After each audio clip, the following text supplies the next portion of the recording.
Thank you, everyone, for staying with us. It's a very interesting scenario playing out in Nigeria's politics. Well, it's a lot of legal and political string all together, causing some kind of controversy. So we have my panel tonight giving perspective on the way to go. Mr. G.C. Ogunye is a lawyer and a regular analyst on Channels Television, bringing some legal perspective into the matter. We're still being joined from our Abuja studio by the national chairman of the National Conscience Party, Alhaji Yinisa Tanko. Let me first of all come to you, Mr. Alhaji Tanko, before I come back to Mr. Ogunye, because the dimension to this seems to taking a very interesting one. So what do you make of the decision of the president today to decline to assent to the electoral amendment bill sent to him? Well, actually, it's not surprising to us because what is in the air already is that there is a war of power being established between the presidency and then the National Assembly. Now, what people are seeing is that the National Assembly is trying to do everything in its power to make sure that Mr. President is unseated. And then the argument is that the sequence of election, as it were today, is more or less to be made to favor Mr. President, and that the National Assembly is trying to turn it the other way around to favor the National Assembly, as it were. But factually, let's look at the sequence of election. Professor Maurice Uwu was the first chairman of INEC to change the sequence of elections before Atahiru Jega changed it back.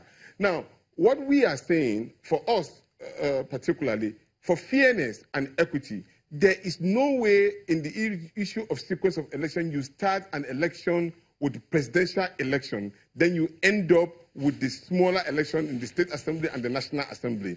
It doesn't give opportunities and clarity to other political parties. You will have a bandwagon effect. Now, this is not to say that it is targeted towards a particular person, because the belief is that it is because President Muhammadu Buhari is in power, so people are trying to find a way to make sure that he loses election. That is far from it. Anybody can be in that position.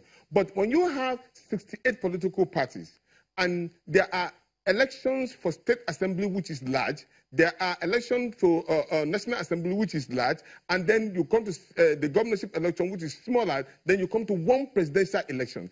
It is only but fair for the sequence of election to start from the State Assembly, National Assembly, then you have governorship election and presidential election in those particular two orders. That way, you will have a robust election. You have an election, people will come out in large number to vote for the persons of their choice, with different political parties canvassing for position. That way, you will have a very qualitative election that will be very interesting for all Nigerians.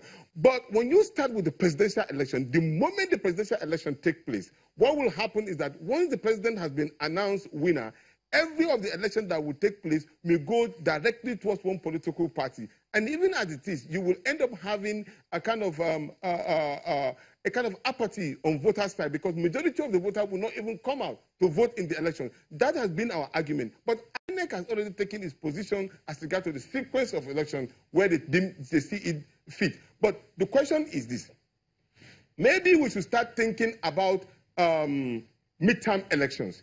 If the sequence election is not preferable to either of the persons, we may start thinking about having a staggered election in terms of two years at staggered position. What I mean by this is that if you start in 2014, the tenure of office will end up in 2018, 4 years. Then in between, you have the presidential election. That way, you will have a clear-cut election that will not dovetail onto the others, and there will not be a bandwagon effect. This is just a position that we are thinking about, because already they've rejected the other one.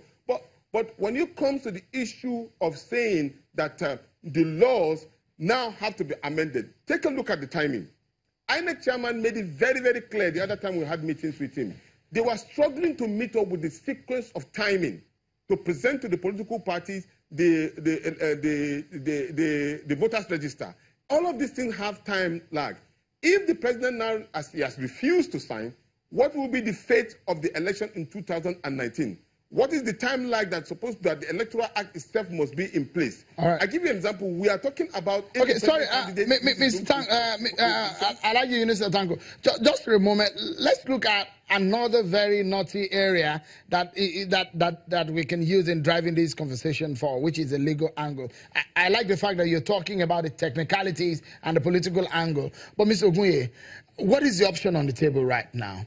The option on the table is that the National Assembly coming together, the two houses can override the president's veto, because I've looked at the wording again and the president has declined, and his stated reason. By the way, it's not only because of the sequence of election under Section 25 of the Electoral Act. It's also about the deletion of 2 grounds of bringing a petition for any candidate that lost an election under Section 138 of the Constitution. So it's reduced.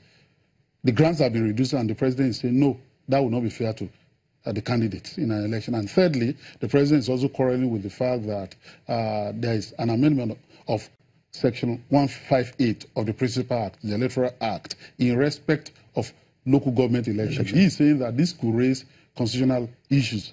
In other words, the competence of the National Assembly acting for a federal government to now be legislating for local government elections. And I think that the president has good reason for raising these objections. So politically, has he shot himself in the foot? I think so. But maybe this president is bold. Maybe this president has political intelligence. He's convinced that they won't have 2/3 of the vote to override his veto. Maybe that's why he's exercised that option. Otherwise, if I were in his view, because the Constitution provides a gap, which I can exploit as a political animal, I won't sign, I won't decline. And so we use that to bargain, and then we force them to then do what is right by the Nigerian people. Do you see a constitutional crisis? There could be one. Okay. There could be one if there is no overriding of the veto. Let's conclude the conversation, and I'll come to you, Alhaji Yunusa Tanko. What do you think is a way forward? Legally speaking, there might be a constitutional crisis. The decision of the president, where do we go from here?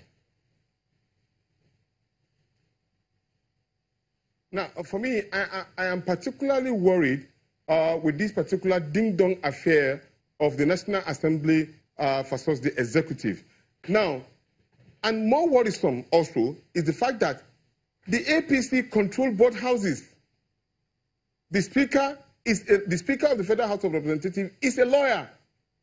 We have a seasoned politician in Saraki, the Senate President, and all of them are members of the ruling political party, APC. And yet, such issues are coming up at the detriment of the Nigerian people. That speaks in volumes. That means that that particular house is not in order.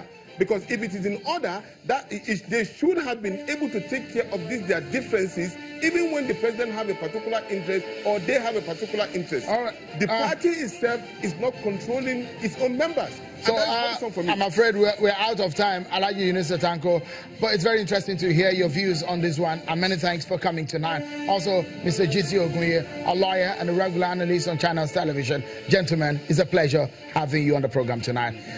Many thanks also for watching. Wherever you may be watching, it's an interesting time in Nigeria, especially in our politics. We keep watching. Stay with us on Channels Television. Bye for now, everyone.